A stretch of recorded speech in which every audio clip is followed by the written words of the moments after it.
This is tape one of Ray Lindwall Oral History, and commencing in a couple of seconds. Ray, we might lead off. You were born on 3 October 1921. Where? Born at Mascot. Well, I was born in the hospital, but we were living at Mascot then.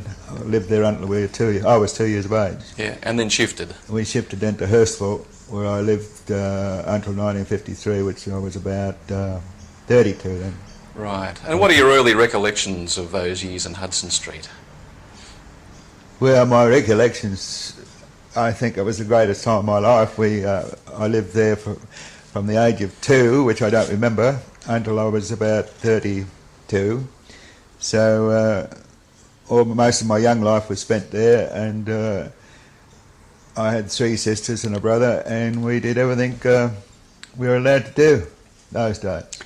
Right. Mum died early. She died when I was 7, and my father died when I was 17. Right, right. So, and what happened after Mum died? I suppose a lot of pressure obviously went on to your father, but also to your sisters as well. Well, my father was naturally working, and he was out all day, but my sister, my older sister, she is now my younger sister, but she looked after us, and she was about 13 or 14 when she took over. Right. And she brought up the family, and then my other sister took over when she went out and worked, and they brought us up fairly well, I think. Right. So you're the 4th born, I think, in the family. Is that so? Pardon? You're the 4th born? Yes. I've got a younger sister. She's 4 years younger than me, and she's over in New Zealand. My 2 sisters live next door to each other. Right. In Auckland. Right. And what was life like in the Hudson Street of the late 20s and early 30s? Well, I only remember the early 30s, really, because I was only 9, 1930. But, well, I do remember from about 7, 8, 9, 10, a lot of it. And we used to go to school and WAG school now and again, and play cricket and football. It was the only thing we could afford. And we played on the street mostly because there was no paddocks, there were paddocks, but they weren't cultivated like they are today, and it was a bit rough, so we played our cricket and football on the streets. Right. And there was no traffic to worry us, and just put the kerosene tin in the middle of the ground, or the middle of the street, and played, and if a car came up, or a truck, or mostly a horse and sulky, we shifted it off the road and played when it went by. Where did this encouragement to play sport come from? Was your father a sportsman? Well, my father was a pretty good fighter. I think he won a boxing tournament in the country somewhere in Sydney, down from Sydney, in his young day. And he was a good athlete. He was a very fast sprinter. Right.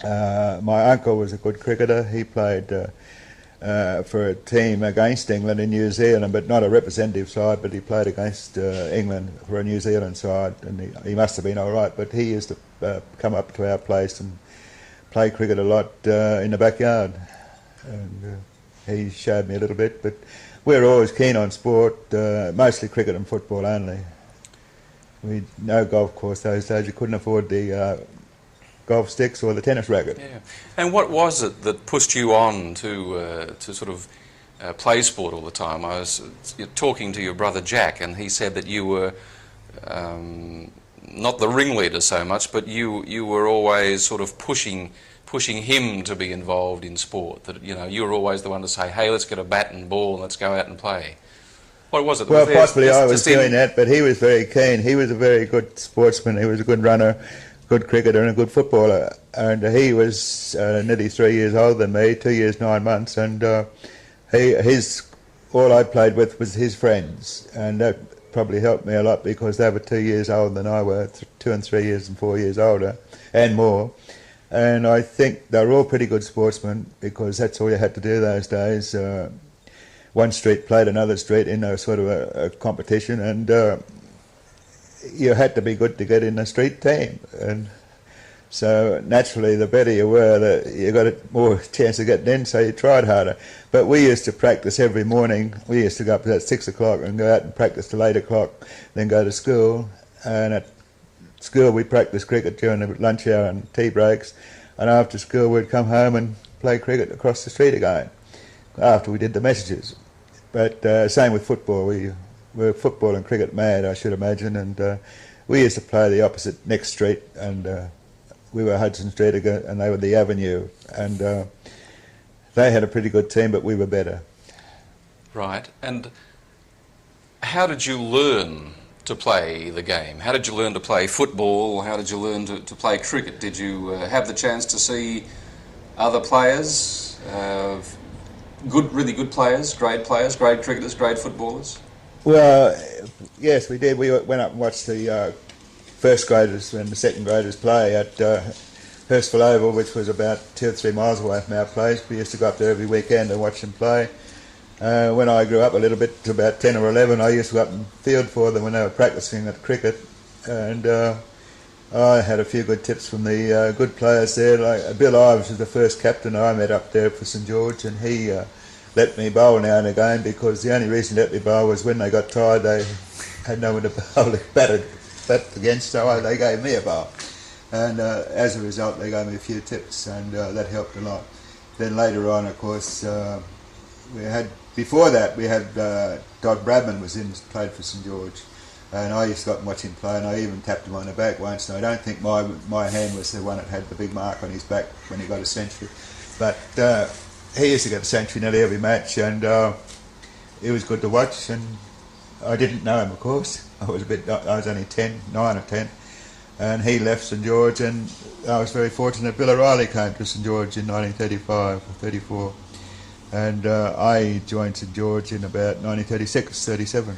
Yeah. How did that joining come about? Were you approached by someone, or did you go to the club and try out at the nets? What was the procedure for you to get into? Well, we played junior cricket, and St George district was a big district. We played junior cricket every Saturday morning and afternoon as little kids, and as we grew up we got into the bigger teams in the afternoon with the men, and I was only 14 or 15 when I was still winning the batting averages and bowling averages with the men in B grade, and naturally if you're any good you want to try out for St George in the lower grades. And when I was 16 I went up to try out, and I was recommended by the association as a good chance to try out, and I did, and I was noticed by the selectors and got in 3rd grade, and I played 3 3rd grade matches and then 3 2nd grade matches, and then I got into 1st grade.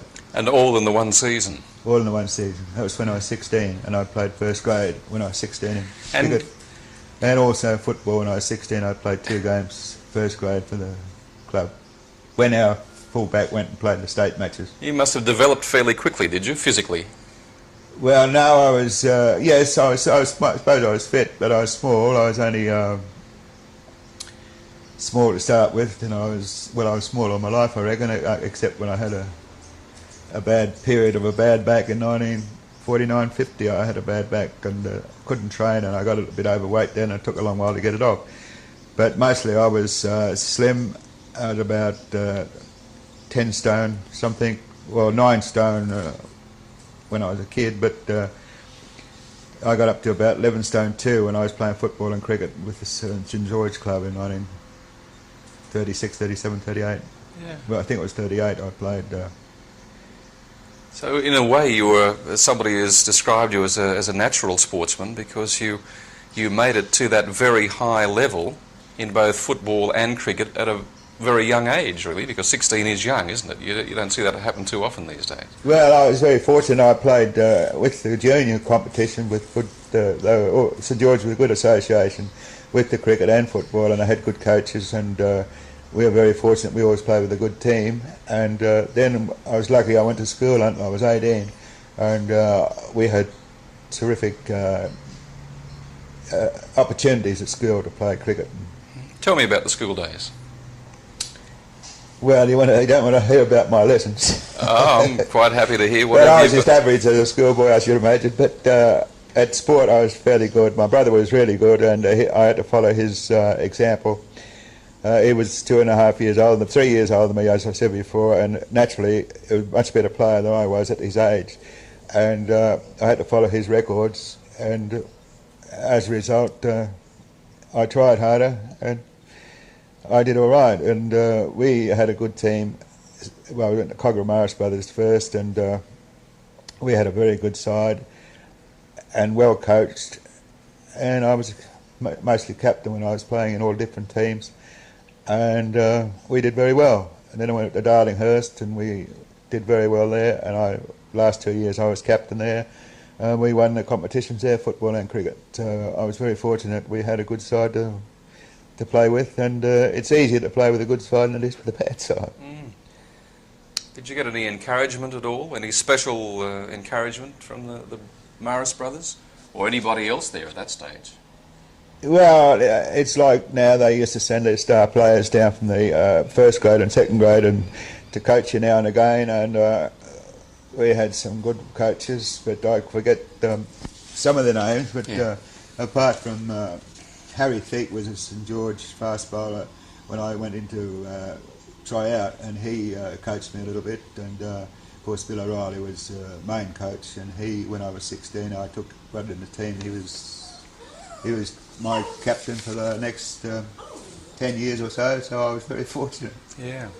And he was a great coach. He was, I call him my father in cricket, so that's how much I think of him. There's that old story that's quoted so often about you and Jack and the Menton boys and others playing in Hudson Street and waiting for O'Reilly to come by after work with a newspaper in hand, and you'd put in an extra effort to knock the wickets over or so. Well, he didn't true. Notice you were there at that stage? He said he did afterwards, Yeah. but we didn't think he did at the time. He was a school teacher, and he used to come home fairly, say, 5:30 at night, and we used to be out there playing on the street, and we had a chap down waiting to see if he was turning a corner about 200 yards away, and when he turned the corner and came into our street, well, naturally I grabbed the ball for some reason or other, and my brother grabbed the bat, and we tried to show him how good we were and tried our best when he was walking up the street, which took about, say, 5 or 6 minutes, and he didn't appear to be looking at us, but later on he told us all about it, and he must have been looking. So he must have been... knew what was going on. Looking, yeah. And he said he remembered us from 2 or 3 years before when I played for St George. So Sure. he must have watched it when he thought he wasn't. Yeah. Get back to your school days again. The transition from... You were at Cogra Maris Brothers. Yes. How did you move to Darlinghurst? What was the sequence, and why did you stay on at school? It wasn't the usual the thing reason in I those stayed on at days, school was my father asked me to, and my brother left school when he was 14, which was the leaving age, and he went on to a milk cart, which he wanted just to have a little bit of money, but my father asked me would I continue, as it was not the best thing to do to leave school. So I got the opportunity to go to Darlinghurst because when I left Cogra, that left in the third year, there was no fourth or fifth year school to go to the leaving certificate, and I got an offer from Darlinghurst to go there on a half sort of a scholarship type of thing, wasn't salary, half salary I paid for a scholarship because I was a good footballer and cricketer. They didn't care about my study work, but I got this half scholarship, which was only about 2 and 6 a week, which was a lot of money those days, and I went there for half price. I also had an offer to go to St Joseph's College, which was a boarding school, which I didn't want to do, so I didn't go. But I took the opportunity of going to Darlinghurst, and I stayed there until I was just turned 18 when I left school. So that meant a trip on the train or bus, or how did you get to Darlinghurst? Well, we used to go by train from Hurstville to Museum Station in the city, and that was about 10 miles, I suppose. Then we'd walk up to Darlinghurst School, which was about another 2 miles. We could get the bus if we wanted to, but we used to walk. And it was good exercise for you. But Darlinghurst was a lovely school, and they had good coaches too, and they were very keen on sport, and they were very keen on study as well. But were you more keen on sport than study? I should imagine I was, yes. I wasn't. I was average at school, I should say, but I think I was above average at sport, so I was more interested in sport. You set the world on fire by all accounts. If you look at the yearbooks of Darlinghurst Maris Brothers, 1930, certainly 38, 39 there. not just in cricket and football. I mean, your track and field performance was superb as well. Well, they weren't too bad. We had, as I say, we were a good school and we had good athletes, and I happened to win the school championship once, which was very good, but we had some star athletes before that, and they left school when I won. But I was in the, I was pretty good at the half mile, and I was in the half mile at the combined sports, but I didn't win. I came second or third. I never won that, and they put me in the hurdles at one stage too. They were one short, so I went in that and I came third in that. But my athletic process didn't go as far as my cricket or football, because we didn't train for athletes as much as we did for cricket and football. Yeah, so you were more interested in cricket and football, or cricket than football, or the other way? Well, I was interested in both. I was probably preferred football because you got more publicity in the papers at football than you did at cricket in those days. But, and you were interested in that, were you? I was, yes. I was very interested in football, but my father also... No, but interested in the publicity, I mean. Oh, well, naturally, yes. I think everyone is.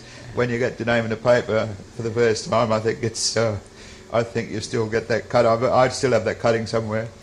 It's a big event for a youngster, for somebody who's 16. Yeah, it's wonderful to get your name in the paper, even if it's only a local paper. And you used to buy the local paper every week to see if you got your name in it.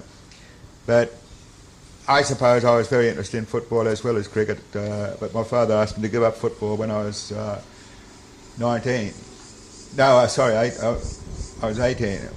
Well, I was 17, 18, and he asked me to give it up. I played the 2 first grade games of football with St George, and I retired next year, which was a very young age to retire, and I didn't play again for another 2 years. The reason I played, the war started, and there didn't look much future in cricket or football, so I went back to football again. But my father had asked me to stay out of football for the cricket, and he thought it was better for me. Yeah. Which he probably was right. He was probably right. Well, I lasted longer at cricket, I should imagine. Yes, yeah. What special memories do you have of those years at Darlinghurst, Marist Brothers? Well, I suppose I enjoyed it. I liked school. I suppose it was mainly because of the sport. But I did like school, and I enjoyed meeting all the people we met. Still some very good friends of mine. I still meet them every year when I go to Sydney. And there's 1 or 2 up here that went to Darlinghurst at the same time as I did. And there's a couple of Cogra, and it's still wonderful to think that you're still good friends. Back to the influence of sport and sportsmen. When did you see your first Test match? I saw the first Test match in 1930.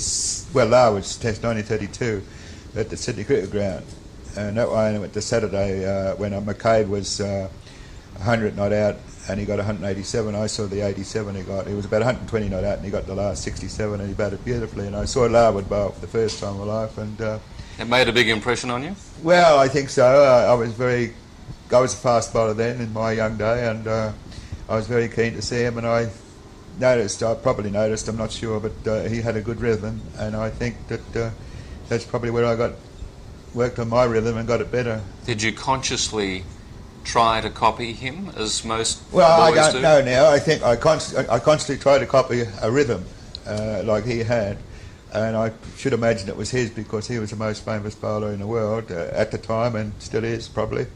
And I naturally copied him because I thought it was very good. He had a lovely run-up and follow through, and I think that I eventually got a lovely run-up and a follow through too, but I hope it was as good as his. But that's, I think, where I got it from. Right. You didn't have anyone come to you and say, look, son, this is the way you've got to do it? I don't think so. You weren't coached in effect, not straight out, but I got tips on where to bowl and how to bowl and where to look from the Bill Ives and Bill O'Reilly and Stan McCabe later on when I played for the state. He asked me a question where I looked, where I bowled, and I said, at the wickets. And he said, what part? And that he got me back into watching a spot on the wicket or in line with where I wanted to bowl. And if you look where you want to bowl, you'll find out that the ball will go there. And I think he helped me in that respect, and he was a batsman. Well, he was a good bowler as well, but he helped me a lot as well when I first. Well, it was when I got into state cricket, so that was a bit late. The others were Bill O'Reilly. He was the main one. Yeah. Tell me about your early grade cricket. You didn't really go into play cricket for St George as a bowler, as a fast bowler, did you? Because in your young days you were regarded as a batsman more than a bowler. Well, I thought I was a good batsman, and most people did because I won the batting averages as well as the bowling averages, and I think batting is much easier than bowling. My friends won't agree with that, the batting friends, but I like getting runs, and I preferred to get runs than bowl because bowling was much harder. I thought I was a good batsman, yes. I went in first wicket in St George, and Arthur Morris used to go in about number 7 or 8. As a reversal? Well, the reversal came in a one-day match when O'Reilly, our opening bat didn't turn up, and O'Reilly put Arthur Morris in, and he got 69, and he's never looked back from that day. But he wasn't a batsman at the time, he was a bowler. Can you remember any big performances in your school days? My performances? Yes, I remember getting 204 and 200. Where? With the school, and I got 150s and 60s and 30s, 130s. But I also got wickets as well. But I think I did better with the bat in averages than I did with the ball. Did you always want to be a batsman? I did, yes. Rather than a bowler? I always thought I was a batsman, but the captains later on didn't think I was, so I went in late. As a matter of fact, Bill O'Reilly only said last year, he said, I think I might have made a mistake. He said, you thought you were a good batsman when I was your captain, didn't you? And I said, I think so. And he said, well, I couldn't help but put you in last. I wanted you to bowl. And I think he's one of the ones responsible. It's funny how things work out. Well, he made me bowl fast. When I got into the first grade side, he was the captain, and we went to Manly to play the match, and he turned to me and said, now, which end do you want to bowl? And I said, well, I've been, since I last tried out, I said, I've been bowling swingers against the wind. He said, you're not bowling swingers today. He said, you're bowling fast. He said, lengthen your run a couple of yards and bowl fast. So I did. And I didn't. Next week I went up to see where my batting was in the order. I was thinking about 4 or 5, and I was down number 11. And I stayed there with O'Reilly. He even when I did well, he put me up ahead of him. And you accepted that? Well, I have to accept it. I was only 16, and he was a captain. He was a few years older. But I accepted it, yes. You didn't feel badly about it inside? I didn't tell anyone. You'd been a little disappointed, were you? I didn't tell anyone, but I did feel badly, but I didn't tell anyone. I just took it, that's what he thought of me as a batsman. But I didn't know that he really thought that I was a better bowler for the club than a batsman, because they had plenty of good batsmen, they reckon, and they thought I'd do better as a bowler, so they wanted me to concentrate on my bowling. And did that work out well for you in that first season with St George? Well, it did, yes. The first time I played, I got 3 wickets against the best side, or second best side. I think we were the best. I got 3 state batsmen out, and they were very good, and I was very pleased. At the age of 16? At the age of 16. I got a chap named Cook, who was a very good player for New South Wales, and 2 other chaps. I got them out 3 wickets. You can remember your first wicket in first grade? Oh, yes. Tell me about it. Eh? Tell me about it. Well, I can't remember how I got him out. I know I got Cook out, and he opened up, and I got both openers up. Open up and out. I got them both out, so it was very pleasing. And my batting average that year was over 32, and I only had 3 innings. And I thought, well, next year I'll go up higher, but I was only number 10. So Riley didn't. Must have been a strong batting side, wasn't it? We did have a strong batting side, yes, but not as strong as I thought they were. I thought I should have been up higher. But, I was there for the bowling only. Apart from Arthur Morris and yourself and Bill O'Reilly, who else was there with St George who were good batsmen? Who were the Well, we had Norm Fisher was a young star at the time, and we had Moss. They played for New South Wales. Moss and Byrne, and Stapleton. He played for New South Wales. They were good batsmen. About 5 of them played for New South Wales, and we had we had a good wicket, of course. Later he played for New South Wales as well. So we had a good side, so it wasn't a disgrace to go in second last and last. But as a youngster, you would have also come up, would have bowled against Stan McCabe. Yes, I did, and he got 2 centuries very quickly against us, so I don't remember those matches very much.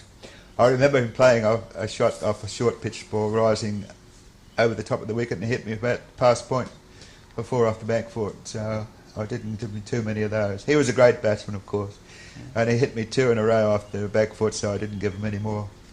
Yeah. But he scored a duck and 2 centuries against us when I played against him, so in different matches. So I don't remember much about him because I didn't get him for a duck. Yeah, you have him, hold him in fairly high regard as a batsman, I think. Well, I think he's, if not, he's very close to being the 3rd best batsman I've ever seen. Right. After? With 3rd or 4th. After? Following which other batsman? Who do you... Well, I'm thinking of Bradman and Compton and Hutton and McCabe. Yes. He was that good. I think he was a little bit better than Arthur Morris. I hope Arthur Morris doesn't hear me say that, but I think he was. I think McCabe was a star, a real star. What made him so good, do you think? Well, he had all the shots, and he was a good cricketer, very fit, and he played every shot you could imagine. He was a fast scorer. I think most of the good players were fast scorers in the old days, before 1940, before the war. And they played shots better than after the war, I think. I think the wickets helped. I think they were a little bit faster than what they were when we played after the war. And naturally, they could play their shots. And most of our state side that I watched were shot makers, and they looked good. Whereas after the war, we had not many shot makers, except for Arthur Morris and a few others, but they were defensive players. So it was a different style of cricket in grade and probably in first-class cricket after the war to what it was in the before the war. Well, only because of the wickets. I think the wickets after the war were slower and not much grass on them, whereas I believe before the war they had a little bit more grass, and also now they have more grass, and you can play shots now. The last 20 years, I think they've been they allowed the grass to grow more in Australia anyhow. In England it's been the same, I think, but in Australia we don't cut the grass right off now, whereas they used to before. That's why we got big scores. All the batsmen those days used to get hundreds and 200s, but now you don't see many hundreds or 200s. Tell me, how did you travel as a grade footballer or cricketer? How did you get around from ground to ground around Sydney? Well, we got the bus or the train, and when we got any good, you got the top teams, you've got to lift in a car if anyone had a car. But that's how they used to say, if you had a car, you got in the first grade side. But I don't think that was true. It didn't work in your case, did it? But the chaps that had a car, they were mostly officials, and they gave you a lift once you made your name. You had to earn it, because they didn't pick up anyone. You had to be good enough to get in the first grade to get a lift. Yeah. Did people generally get a lot of encouragement from the older players in those days? I'm talking now before the war, right after you left school. How were you treated as a 16-year-old? Well, I think they helped a lot. The players you played with, they all tried to give you advice on how to play, what to do, and how to do it. And I thought it was very good.